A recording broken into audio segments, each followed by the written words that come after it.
Sure, drop ceilings are probably everywhere that you don't want to be. Schools, malls, hospitals, basements, and of course every crappy office ever.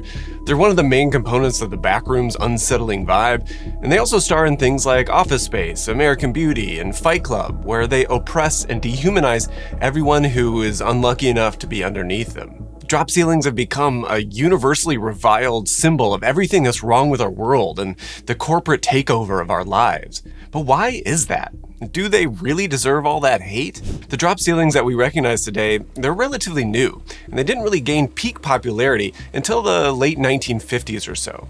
Let's look at a typical office from the 1920s or 30s and compare it to a typical office just a few decades later. We can use the one from the TV show Mad Men, which begins its story in 1960. The 1930s version, it doesn't have a drop ceiling.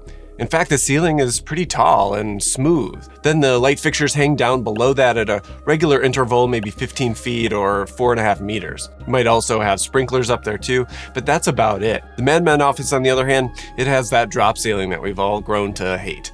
Nothing hangs below it, it's dead flat, and it's subdivided into a grid by the seams between the square panels. Most panels are blank, but some are substituted for lights or air diffusers at regular intervals. The Mad Men office relocates to another space in later seasons, which has the same exact elements, just in a different frequency. And this is the ceiling that carries with them until the show ends in the 1970s. A few things. Between the 1930s and 50s, spaces, especially offices, got shorter. This saves on costs, especially when you're building taller buildings overall. And you can squeeze in more floors and therefore more square footage to hold all the people doing the work, toiling away and being productive. But squeezing the height of a space, it does two things. It makes the space hotter and louder. It's hotter because warm air has nowhere to go that isn't occupied by the people of the space. And it's louder because sound is reflecting sooner off of the ceiling and more often, which is closer to the source of the sound. But both of these things are solved, the heat and the acoustic problems of shorter spaces, either directly or indirectly by the drop ceiling that we see in the Mad Men office. Essentially, it's a secondary ceiling that hangs below the main structural one. What you see when you look up isn't the building's true ceiling, but a meticulously constructed system just a few feet below it. The constructed system has a few main parts. The first is the grid, which in the United States is usually based on 2-foot increment. In Europe, it's close to that at 600 millimeters. The grid is articulated with a lightweight metal frame that weaves into a lattice of squares or rectangles. The whole assembly is suspended from the structural ceiling above with wires or rods, which can be leveled to create a uniform, level plane. The space above the drop ceiling, it's called a plenum. This area doesn't hold people, and it doesn't need to be conditioned or lit, and this saves on costs. But more importantly, it's also a place to hide all that stuff of the building that you just don't want to see. All the mechanisms and the services that make a building and a space livable can go up there, keeping the room itself free from all that clutter. Between the 1930s office to Mad Men to today, that plenum space has become crammed with more and more stuff as the buildings have evolved and the needs that we have of our spaces has evolved. There's structural elements up there, electrical conduit, fire suppression systems, maybe plumbing, AV and networking gear, and of course HVAC units and ducting. That 1930s office would have had just a fraction of all that, and of course no air conditioning.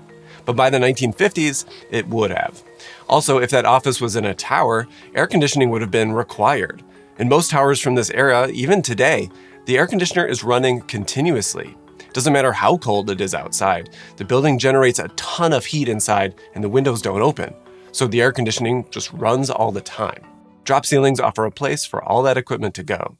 And in some systems, the whole plenum itself, it works as a return air system, reducing the amount of ducts that are needed overall. So drop ceilings and the plenum have really important roles in the performance of a building. The panels in the ceiling too are important. The most common version is made of mineral fiber, which is an amazing sound absorber. Drop ceilings can absorb about 50 to 90% of the sound in a room. And this is fantastic when different separate conversations need to happen all within a single space. So it's really about concealment and control. The stuff doing all the work is out of sight and out of mind. The drop ceiling there is like a membrane or a cell membrane that's mediating between the technical world above and our world below. As air and electricity pass through this membrane, it's translated into something that's appropriate for the space below at the right temperature, airspeed, and brightness. This unassuming plane keeps us cool in the summer and warm in the winter and lights our way at night. But there's even a larger role that they play that goes beyond their function. And if we look closely at the cultural forces that surround these things, we can understand things that we wouldn't otherwise be visible, or it would be difficult to decipher. False ceilings, or suspended ceilings, they evolved from ancient parts of buildings that were originally there to be visually captivating canvases for art and imagination. Think back to the ancient structures where Greeks and Romans would cover the structural underside of floors or roofs with frescoes and decorative panels. Or take the Trier ceiling from the 4th century, or the Venetian Soffitti Veneziani. These aren't just ceilings, they're like portals depicting gods and the heavens and encouraging people to look up and imagining these other worlds. When this added ceiling is freed from its structural capacity, the suspended ceiling tells stories that people could read as they're navigating from the room below. But then there was a shift, and this shift started around the 1900s and it culminated in the 1950s. Ceilings, yes, did get lower during this time, as we talked about, but also the ceiling itself, functionally and culturally, it changed. It went from being something that you might want to crane your neck to look at to something that was only really there to solve technical and functional problems. That pivot, it began when people were trying to solve the acoustical problem of the shorter spaces, and they would hang like sound-absorptive material below that more reflective one. By 1932, the PSFS building in Philadelphia, sometimes it's called the first modern skyscraper, it featured one of the first drop ceilings that integrated lighting and air diffusers into the overall grid. That design was specific and bespoke. But 4 years later, companies like Burgess Laboratories and the Rivet Grip Company offered commercial systems that worked similarly to that PSFS example. Even so, these weren't yet the popular version that we know today. There were 2 big improvements before it would become the juggernaut destined to blanket every interior space known to man. The first was a program called Modular Measure. It was developed by the American Standards Association. And this was a program to universalize the dimensions between various building systems and materials. No one is going to use a drop ceiling that isn't going to fit the space or won't connect with the ducts because they don't line up. And Modular Measure fixed that. They developed a 4-inch or 10-centimeter module for everything to fall into. Now, drop ceilings and every product manufacturer really could develop their products with the knowledge that it will fit the other systems that it needs to connect to. This radically simplifies the construction process, and it makes mass manufacturing possible for things like drop ceilings. But then, in 1957, the Armstrong Court Company developed the acoustical fire guard ceiling system. This is the first one that really looks like what we know today. It combined standardized 2-foot by 2-foot and 2-foot by 4-foot acoustical tiles with a suspended metal grid. It was cheap, easy to install, and the first lay-in ceiling system officially rated for fire resistance. That was the final piece of the puzzle, and it made drop ceilings the most economical solution for the widest variety of applications, not just offices.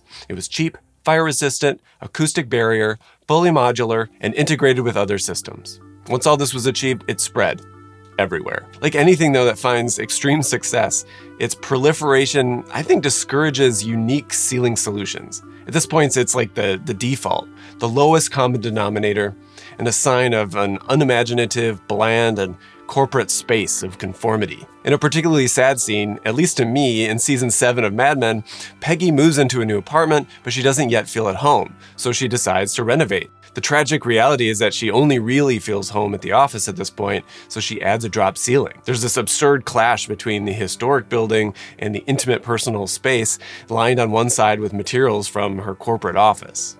The ubiquity of the drop ceiling, it shouldn't be seen as an accident either. Famous architects like Mies van der Rohe, he embraced it early as a way of hiding the structure of the building, but also as part of a larger gesture that visually extends the plane of the ceiling so it could conceptually and visually continue on forever. Modern architects like Mies were thinking about buildings as fluid containers of space, where individual rooms and boundaries between inside and outside would be dissolved. Space is like an infinite substance or a medium with infinite expansion. Think the time of Albert Einstein and space-time.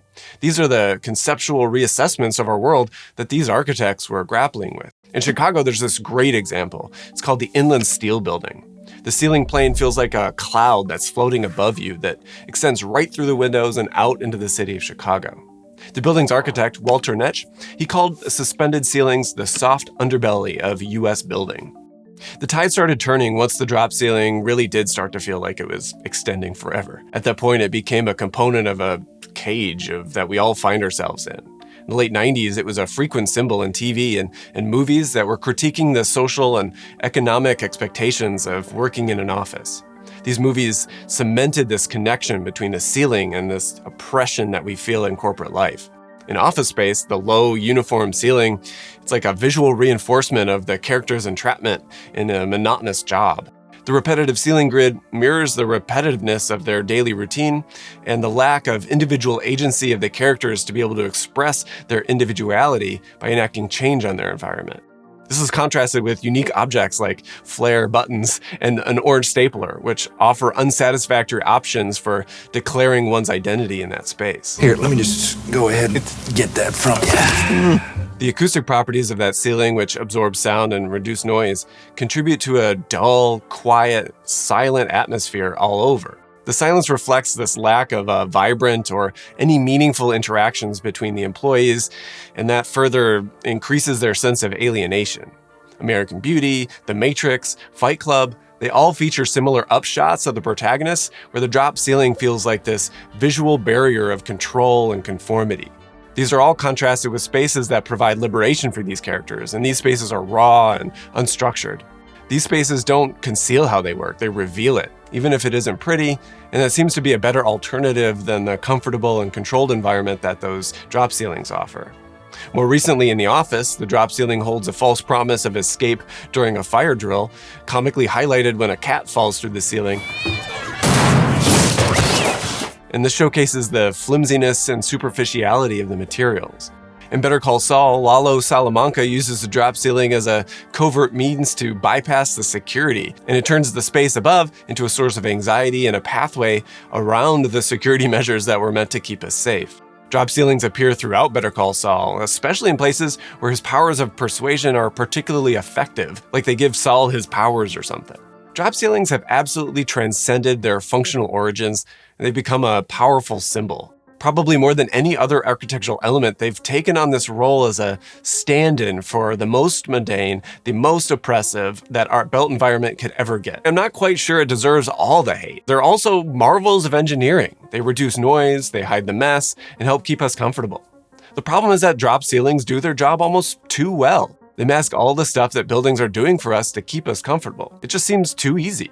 We just expect everything behind it to work when we need to, and if anything does break, we call some friendly guy like this one to fix it. And due to its clever design, we'll never know that anything happened. There's also lots of varieties that you probably don't even notice. Some look pretty great, and there are systems out there that you'd barely recognize as drop ceilings because they use high quality materials and construction. So I don't know, maybe just look up and think about what's up there. We don't have to necessarily fix the drop ceiling's reputation, but I'm also thinking about maybe like Queen's Gambit, where Beth Harmon rehearses all of her possible moves that she might be making on imagined projections on the ceilings. Even the mundane parts of our environment could be full of hidden potential. Even the materials that make up those ubiquitous acoustic panels, they could have an incredible backstory. Their mineral fiber comes from clay, or it might come from slag, the waste material from making steel. There's an entire utopian town made from these waste products, and it was once declared the world's most perfect town. It's incredible how waste clay was turned into bricks here, or how waste heat from the factory was used to heat the homes. It's the epitome of sustainability. How that city works is the subject of my next video, and it's available to watch right now on the streaming platform Nebula. Honestly, without Nebula's support, I wouldn't be able to provide you with such consistent, high-quality content like this. It's a creator-owned platform for video and podcasts that offers incredible value for you, the viewer, and the highly curated set of over 150 educational creators on it, like me. Sam at Wendover Productions, Real Engineering, Not Just Bike, City Beautiful, and many more of the folks that you watch are on there. And on Nebula, you'll be able to gain access to all of our regular videos early, but there's also exclusive content that you won't find anywhere else. Sometimes when I get a tour of a place or I'm interviewing someone that's especially interesting, I'll publish a completely separate video for folks that want to learn more about the subject. It's an entirely new video of mine with more of my reactions, coupled with insights from others that just didn't quite fit with the narrow framing of the YouTube video. Nebula is also sporting entirely new layout, a brand new news section, an exciting new lineup of Nebula originals to accompany your favorites like City Beautiful's deep dives into how each of the world's greatest cities came to be, or my recent favorite, Neo's Underexposure. But who knows, maybe I'll have an original on there soon. You can gain access to this world of amazing content simply by clicking on the link on the screen, and it's also listed at the top of the description. From there, you can sign up with whatever way you like. The most economical is to just choose the option that's $2.50 per month when you sign up for a full year. Or if you really value this channel and want to show the absolute maximum amount of support that you can choose the lifetime option. That's like the angel investor tier. We also now offer gift cards to share an annual subscription with friends or family, and that's $30 for a year when you use my link. Either way, though, you'll be unlocking the entire catalog of the treasures of your favorite YouTubers, all the while you'll be directly supporting this channel to share my takes on the buildings that structure our world. See you over there, and as always, thanks for watching.